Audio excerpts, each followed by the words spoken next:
बात करना ही बेकार है, क्योंकि बीजेपी की कथनी और करनी में बड़ा फर्क है। बिल्कुल सही कह रहे हैं सर, बीजेपी जो कहती है वो करती है सर। सारे देश को सामने है। आज आप आंकड़े उठा के देख लो, आज आंकड़े उठा के देख लो आप 2014 के बाद लगता है यूपी हाथ से निकल रहा है तो हिजाब लाना फलाना लाना, यूपी में सरकार बनेगी, ये तो आप छोड़ दो सर। लेकिन मैं आपको बता दूं कि नमस्कार, मैं अरशद वारसी। सबसे पहले तो मैं आप लोगों से कहना चाहूँगा कि अगर आपने हमारे क्यूपी न्यूज़ चैनल को सब्सक्राइब, लाइक और बेल आइकन नहीं दबाया है तो अभी सब्सक्राइब कर लें और बेल आइकन ज़रूर दबाएं। आज हमारे स्टूडियो में जो हमारे मेहमान हैं, सबसे पहले तो मैं आपको ये बताऊं कि आज जो कार्यक्रम है वो राजनीति परिचर्चा पर कार्यक्रम है। हम परिचर्चा का ये जो प्रोग्राम हर 2 हफ्ते में करते हैं, उसमें आज हमारे यहाँ मेहमान विराजमान हैं, तशरीफ़ फरमा हैं, बीजेपी से भी हैं और कांग्रेस से भी हैं। तो उनका तारुफ़ मैं ख़ुद ना करा करके मैं उनसे उनका तारुफ़ ख़ुद करा रहा हूँ। और सबसे पहले मैं उनका अपने इस परिचर्चा कार्यक्रम में इस्तकबाल करता हूँ, उनका स्वागत करता हूँ। तो जनाब, सबसे पहले आप हमारे दर्शकों को अपना परिचय दें। और धन्यवाद अरशद साहब, आपने आज हमें आमंत्रित किया। मेरा नाम रजनीश गुप्ता है और मैं समाज सेवक हूँ और भारतीय जनता पार्टी से काफ़ी 20-25 सालों से जुड़ा हुआ हूँ। और जैसा भी मुझे दायित्व जो भी सेवा संगठन देता है, मैं उसे अपनी पूरी ईमानदारी से और पूरी जिम्मेदारी से उसको निभाता भी हूँ। थैंक यू जनाब। शुक्रिया साहब, काफिला परिवार का जी, मैं नासिर खान जी, जयपुर जिला महासचिव कांग्रेस कमेटी, और आपने जिस भी विषय पे आमंत्रित किया है उस पर परिचर्चा करेंगे और आपकी बात का माकूल जवाब दिया जाएगा। धन्यवाद। अस्सलाम वालेकुम। मेरा नाम राजुद्दीन कुरैशी है। मैं all India Rajiv Gandhi Congress committee से जयपुर शहर अध्यक्ष हूँ और मैं काफिला परिवार और जनाब अरशद वारसी जी का बहुत बहुत शुक्रगुजार हूँ कि उन्होंने यहाँ हमें राजनीतिक चर्चा के लिए आमंत्रित किया। शुक्रिया। हमारा जो आज का कार्यक्रम है परिचर्चा, वो राजनीति जो आज हमारे देश में चल रही है। वैसे तो हम इस परिचर्चा में और भी बातें करेंगे, दीन दुनिया की भी बातें करेंगे, लेकिन मेन हमारा जो मुद्दा है वो है राजनीति का, कि आज की जो राजनीति हो रही है, जिस तरह की राजनीति की जा रही है, उससे रिलेटेड मैं सवाल पूछना चाहता हूं। सबसे पहले तो मैं कांग्रेस के लोग यहाँ विराजमान हैं, तशरीफ़ फरमा हैं, मैं उनसे पूछना चाहता हूँ कि जनाब नासिर भाई, मैं आपसे सबसे पहला सवाल कर रहा हूँ कि आज तक कांग्रेस पार्टी में मुस्लिमों ने तरक्की क्यों नहीं कर पाई? छोटा सा सवाल है, इसका आप बखूबी मुझे लग रहा है कि जवाब देंगे।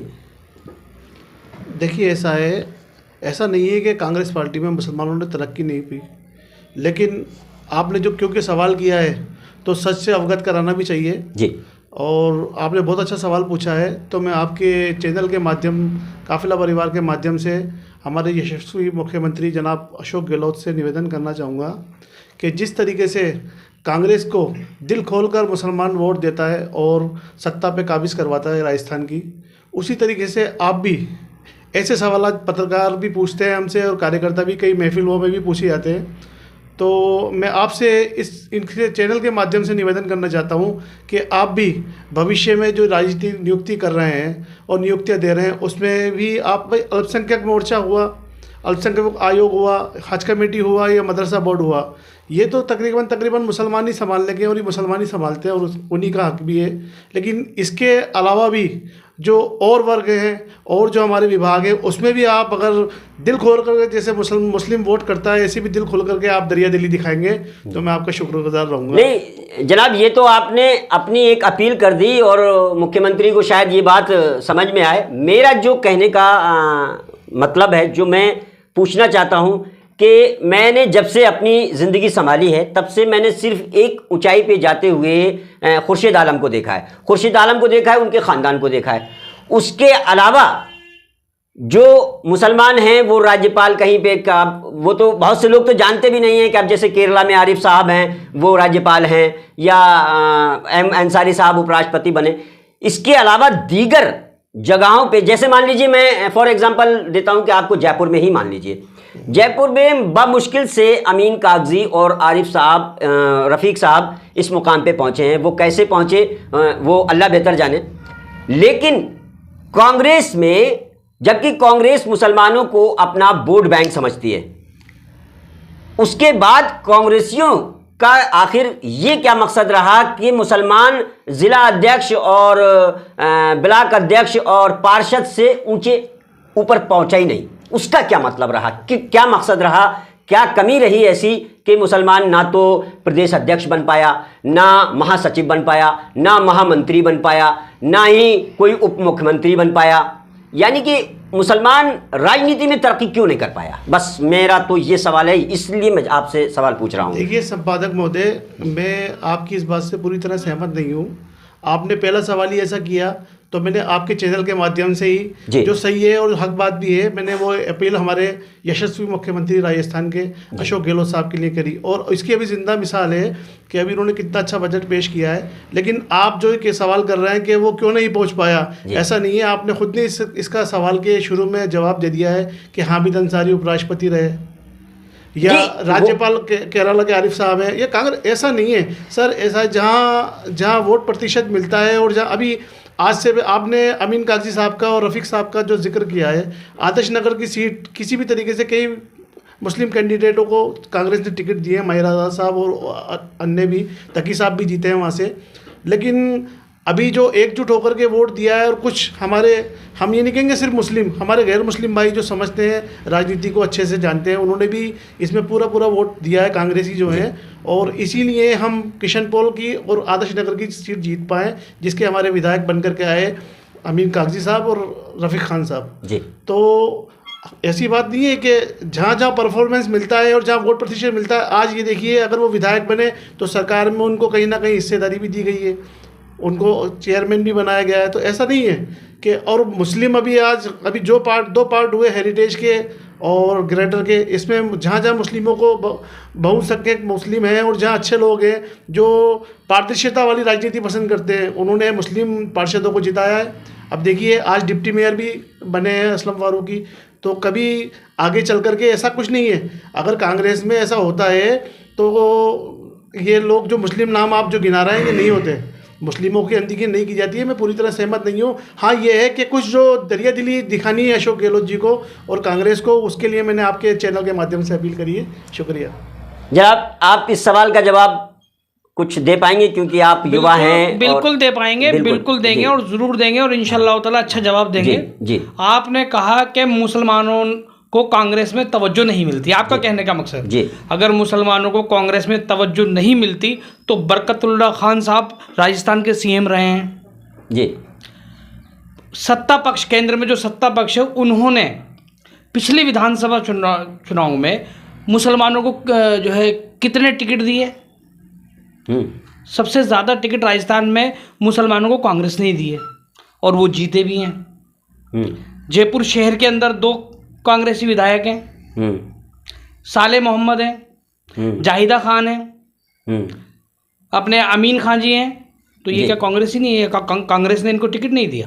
नहीं, कांग्रेसी मेरा वो मतलब नहीं है। मेरा मतलब है कि तरक्की, राजनीति में तरक्की करना। जैसे आज तक कोई प्रदेश अध्यक्ष बना राजस्थान में? कोई प्रदेश अध्यक्ष नहीं बना। आपकी बहुत बढ़िया बात है, आपने कहा प्रदेश अध्यक्ष नहीं बना, लेकिन और जगहों पे जहाँ जहाँ जो बोर्ड हैं कांग्रेस के, कांग्रेस ने जो बनाए उनमें मुसलमानों को तवज्जो दी है ना।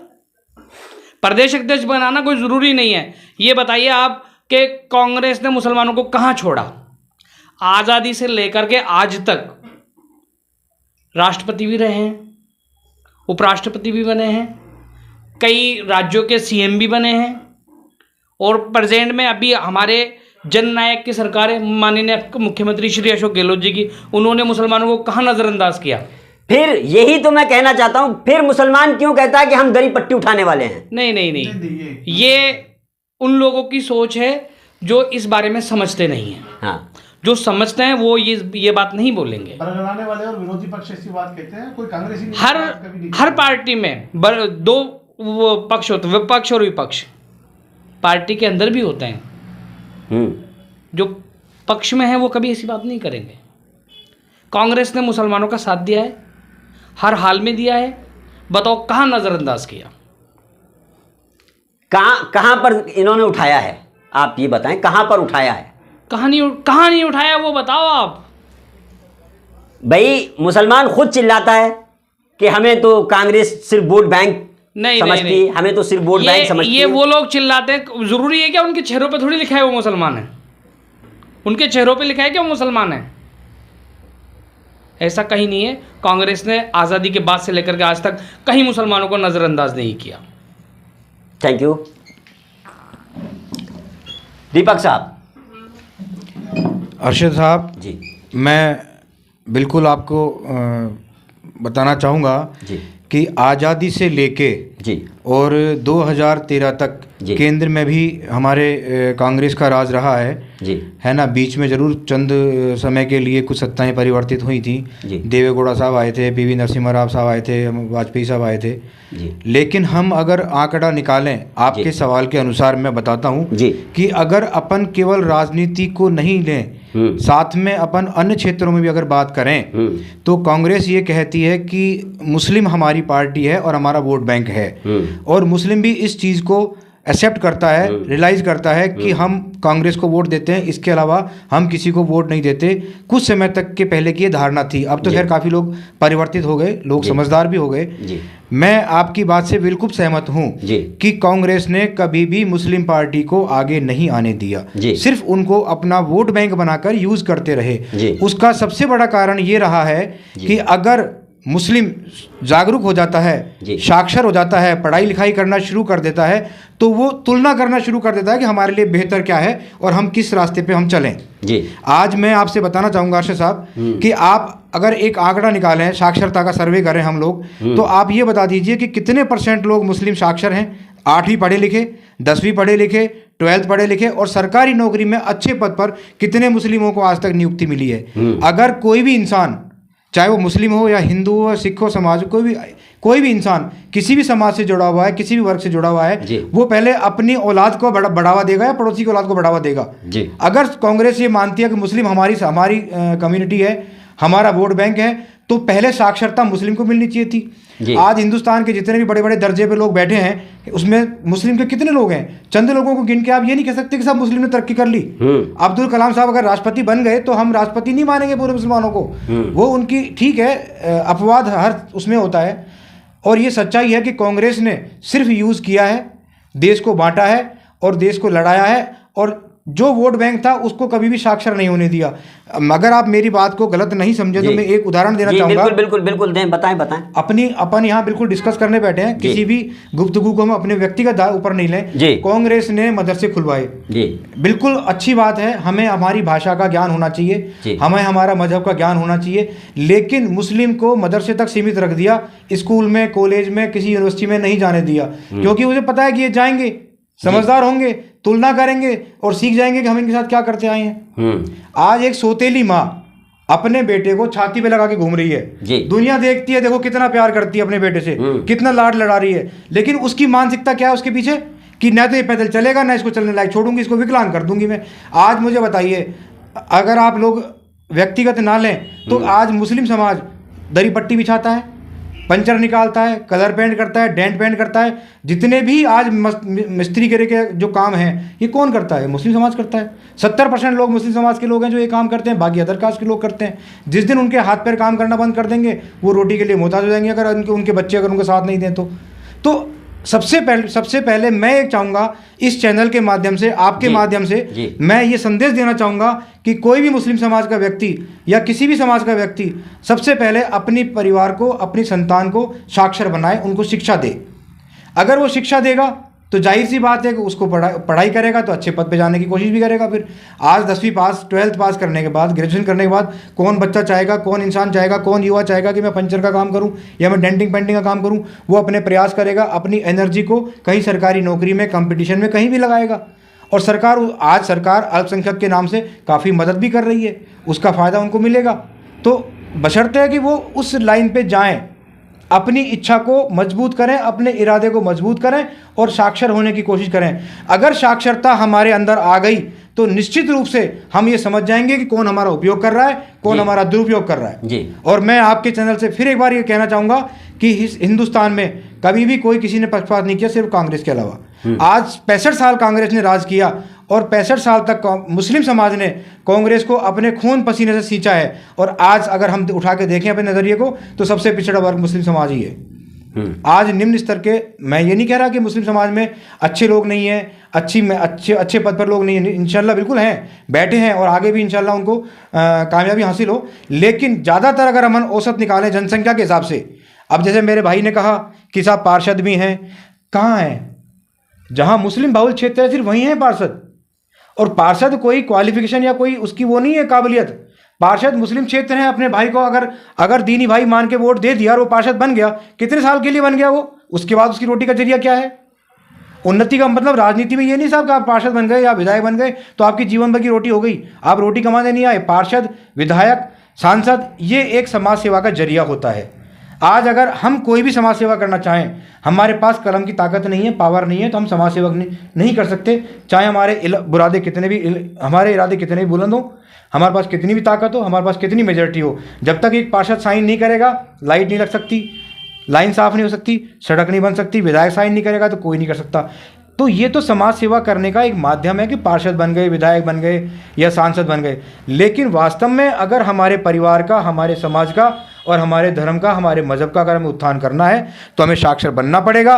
हमें सही और गलत में फ़र्क महसूस करना पड़ेगा। और इसके लिए सबसे बड़ा एक तरीका है कि हम सब मिलकर घर में हमारे मजहब की पूजा करें, घर से बाहर हम इंसान बनकर एक मतलब भाईचारे के नाते हम सबसे मिलें, एक दूसरे के विचार को आदान प्रदान करें और अगर रास्ता सही है तो हम उसे अपनाएं, चाहे वो किसी भी धर्म का हो, चाहे वो किसी भी भाई का हो। तो सबसे बड़ा जो आपने कहा कि मुस्लिम समाज उन्नति क्यों नहीं कर पाया, उसका सबसे बड़ा कारण यह है कि उसको साक्षर नहीं होने दिया, उसको पढ़ने नहीं दिया, उसको तालीम नहीं लेने दी। इसीलिए हमारा मुस्लिम भाई आज बिल्कुल निम्न स्तर पर है। धन्यवाद भाई साहब। सर, मैं आपने उपयोग और दुरुपयोग की जो बात कही है और जो शिक्षा पे बात की है उससे मैं आपसे सहमत हूँ। हमारे बीजेपी के प्रवक्ता सहपाठी हमारे, इनसे मैं सहमत हूँ। और ये देखिए, जब शिक्षा की बात आई है और जो परिवर्तन है ना, समय के साथ देखो परिवर्तन हो रहा है। शिक्षा की तो और जब बढ़ रहे हैं तो उसमें समाज में, डेवलपमेंट में या कहीं भी एजुकेशन के मामले में बाहर भी स्टूडेंट जा रहे हैं मुस्लिम, और परिवर्तन आ रहा है। ऐसा नहीं है पहले वाली बात है। और अब जागृत हैं लोग।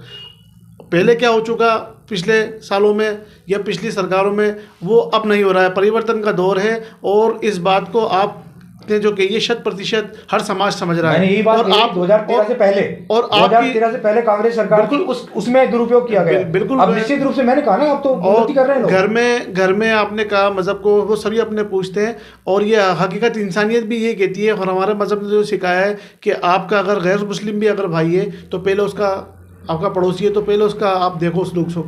तो ये तो खैर सभी की भावना है, सभी का धर्म यही सिखाता है। और जब हम मिलकर के चलेंगे, ये कुछ संघी विचारक और कुछ जो नफरत फैलाने वाले, मैं कहूँगा हमारे समाज में हैं, वो चंद लोग हैं जो ये इन भावनाओं को पैदा करते हैं। हाँ, शिक्षा की बात में मुस्लिम पिछड़ा हुआ है, वो था, ये बात सही है।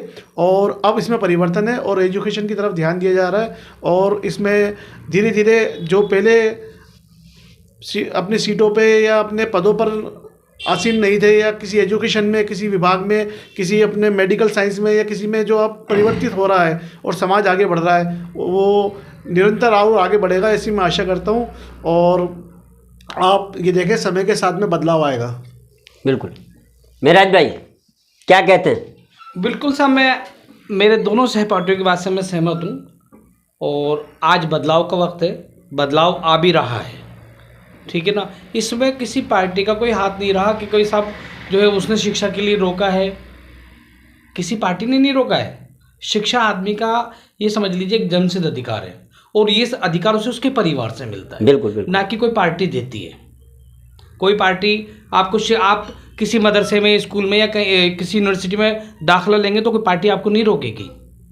ये आदमी की खुद की एक व्यक्तिगत सोच होती है उस भाई कि मेरा बच्चा है, मुझे इसको पढ़ाना है, लिखाना है। तो इसमें पार्टी की बात कहाँ से आ जाती है? बिल्कुल भाई, मुझे मेरे बच्चे को पढ़ाना लिखाना है तो वो मेरा काम है जी, वो किसी पार्टी का काम नहीं है। और वक्त है, बदल रहा है और बदलाव के नतीजे भी अच्छे आएंगे।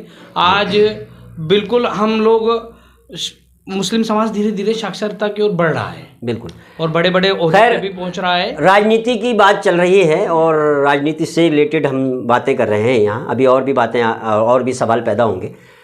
राजनीति आज जो जातवाद पे हो रही है उसके लिए आप क्या कहेंगे? ज़्यादातर मैं देख रहा हूँ कि जातवाद, भाई भतीजावाद, ये जो राजनीति हो रही है, इससे आप क्या इस पे प्रकाश डालना चाहेंगे? क्या क्या कहेंगे?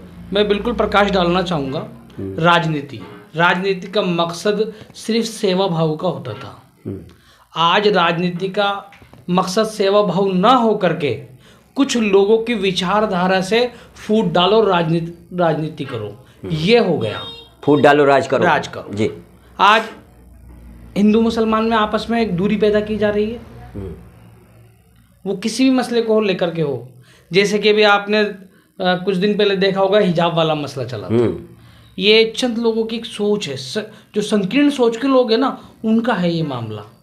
वो चाहते हैं कि हिंदू मुसलमान को लड़ाओ और राज करो। जी जी, बिल्कुल। चंद राजनीतिक पार्टियों का मामला है जी।